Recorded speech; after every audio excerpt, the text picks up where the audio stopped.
سنا کرتے تھے، اس کو لکھ کر کے آتے، ایک مہینے کے بعد جب بغداد آتے تھے وہ 400 علماء جو دوات قلم لے کے غوث کی تقریر لکھتے تھے، ان کی تحریر سے ملاتے تھے تو ایک حرف کا فرق نہ ہوتا تھا۔ دنیا کے سب سے بڑے خطیب غوث اعظم ہر ہفتے میں 2 بار خطاب کرتے تھے، جمعہ کا خطاب الگ تھا۔ آج اگر کوئی پیر صاحب آپ کے سماج میں آپ کے دولے کے مولوی صاحب ہی تقریر کرتے ہیں، ملا جی بچوں کو پڑھانا تقریر کرنا، پیر صاحب لوگوں کا کام یہ نہیں ہے۔ پیر صاحب تو گھونگھٹ ڈال کر کے بیٹھے رہتے ہیں، ان کو کہیں کہ تم بڑا ہے یا غوث اعظم بڑے ہیں؟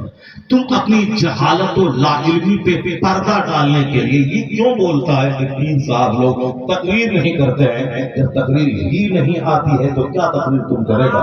تقریر کرنے کے لیے تو علم چاہیے، تقریر کرنے کے لیے حوصلہ چاہیے، تقریر کرنے کے لیے مطالعہ چاہیے۔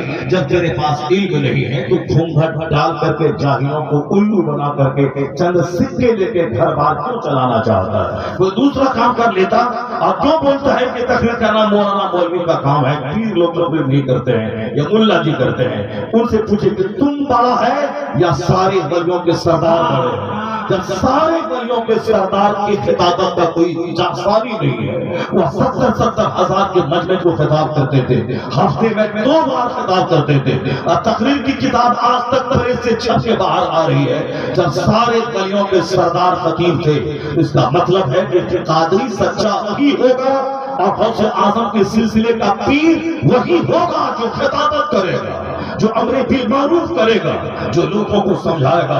اس لیے نائب غوث اعظم کوئی قومدہ نہیں ہوگا، نائب غوث اعظم کوئی علم و فن سے عاری شخص نہ ہوگا۔ غوث اعظم اپنے زمانے کے بڑے خطیب بھی تھے، اپنے زمانے کے بڑے مصنف بھی تھے، اپنے زمانے کے بہت بڑے مدرس بھی تھے، اور اپنے زمانے کے سب سے بڑے مزکی قلوب یعنی سب سے بڑے روشن ضمیر شیخ تھے، دوسروں کے سینے کا زنگ صاف کرنے والے۔ تو قیامت تک غوث کا نائب ہوگا جو خطیب بھی ہوگا، جو مدرس بھی ہوگا، جو مصنف بھی ہوگا، اور جن کی طرف سب سے زیادہ علماء کا رجوع ہوگا۔